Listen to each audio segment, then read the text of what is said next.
Technology touch BD YouTube চ্যানেলের পক্ষ থেকে আপনাদেরকে স্বাগতম।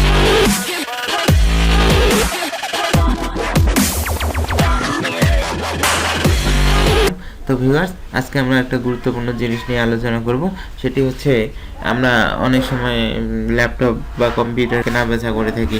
তো কেনা বেচা করতে গেলে অবশ্যই আমাদেরকে জানতে হবে যে কিভাবে আমরা এই কম্পিউটারটার কনফিগারেশন সম্পর্কে জানতে পারবো। তো কনফিগারেশন জানার জন্য অবশ্যই আমাদেরকে বিভিন্ন বিষয়ে জানতে হবে, ধারণা থাকতে হবে, র্যাম সম্পর্কে ধারণা থাকতে হবে, প্রসেসর সম্পর্কে ধারণা থাকতে হবে, হার্ড ডিস্কের মেমোরি সম্পর্কে ধারণা থাকতে হবে। তো ভিউয়ার, আজকে আমরা এই পিসিটির কনফিগারেশন দেখব। তো প্রথমেই আপনাকে দিস পিসিতে গিয়ে রাইট বাটন ক্লিক করতে হবে। রাইট বাটন ক্লিক করে নিচে দেখেন প্রপার্টিজ নামে একটা অপশন আছে। এখানে যদি আমরা ক্লিক করি তো একটা ডায়লগ বক্স ওপেন হয়ে যাবে। তো এখানে আমরা দেখতে পাবো যে আমাদের পিসিটি আসলে কোন কনফিগারেশনে। প্রথমে দেখেন উইন্ডোজ এডিশন, এখানে লেখা Windows 10 pro 2018 Microsoft corporation online revise. তো সিস্টেম আসলে আমাদের এই পিসিটা কি কনফিগারেশনের পিসি, তো আমরা সেটা এখন দেখব। প্রসেসর হচ্ছে ইন্টেল আর কোর টিএম i3 প্রসেসর এটা। এবং আসলে কোন জেনারেশনের, ফার্স্ট জেনারেশন, সেকেন্ড জেনারেশন, এটা আমরা কিভাবে বুঝবো? যদি এখানে দেখা যায় যে আমাদের এখানে লেখা আছে যে 4005U, তো এটা যেহেতু 4000-এর ঘরে, সুতরাং এটা 4 জেনারেশনের পিসি। এটা যদি 3 জেনারেশনের 3000-এর মধ্যে থাকতো তো হচ্ছে থার্ড জেনারেশনের, 2000-এর মধ্যে থাকলে সেকেন্ড জেনারেশনের। এটা আমরা একটা জিনিস শিখলাম। এবারে দেখবো পিছনে লেখা আছে 1.7 GHz, অর্থাৎ 1.70 GHz। এটা হচ্ছে আমাদের এই পিসিটাতে প্রসেসর আসলে কি প্রসেসর আছে সেটার এটা কনফিগারেশন। এটা 3 পর্যন্ত থাকতে পারে, 3-র নিচে থাকতে পারে, 2.8 থাকতে পারে, বিভিন্ন রকমের হয়ে থাকে। তো এটা একটা বিষয়। তারপর আমরা দেখব আসলে ইনস্টলেশন মেমোরি কত।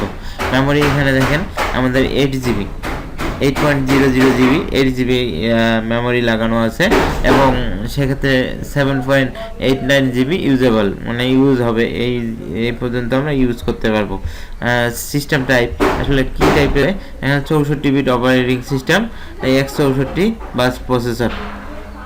তো সব ভিউয়ার্স, এখানে এ পর্যন্ত দেখলেই চলবে, মোটামুটি এখানে ক্লোজ করে দিব। এখন দেখবো আমাদের আসলে হার্ড ডিস্ক কত জিবি। হ্যাঁ, আপনার দিস পিসিতে গিয়ে ম্যানেজে যাব। ম্যানেজে গেলে আমাদের মোটামুটি একটা অপশন পাবো। ম্যানেজে গেলাম, ম্যানেজ ওপেন হচ্ছে। হ্যাঁ, ম্যানেজ ওপেন হয়ে গেছে। এখানে আমরা নিচে গিয়ে দেখবো হচ্ছে ডিস্ক ম্যানেজমেন্টে গেলে মোটামুটি আমাদের সবগুলো ড্রাইভ এখানে চলে আসবে। আমরা এখান থেকে মোটামুটি দেখতে পারবো যে আমাদের পিসিটা আসলে কত হার্ড ডিস্কের। তো দেখুন ভিউয়ার্স, এখানে আমাদের মেমোরি আছে, এখানে দিছি 50GB, আর এখানে হচ্ছে 100GB, এবং এখানে হচ্ছে 147GB। তো 300 যদিও হয় না, সিস্টেম লসের কারণে 300 দেখাবে। হ্যাঁ, তো বিষয়টা হচ্ছে আমাদের এই হার্ড ডিস্কটা 300GB। আমরা এখান থেকে মোটামুটি দেখতে পারবো যে আমাদের হার্ড ডিস্কটা কত। তো ভিউয়ার্স, এখান থেকে আমরা জানতে পারবো যে মোটামুটি আমরা শিখলাম যে কিভাবে একটি পিসির কনফিগারেশন জানা যায়। তো ভিউয়ার্স, যদি আমাদের চ্যানেলে নতুন হয়ে থাকেন তো অবশ্যই আমাদের চ্যানেলটিকে সাবস্ক্রাইব করবেন এবং আমাদেরকে লাইক, শেয়ার, কমেন্ট করে সহযোগিতা করবেন। থ্যাংক ইউ, ভালো থাকবেন।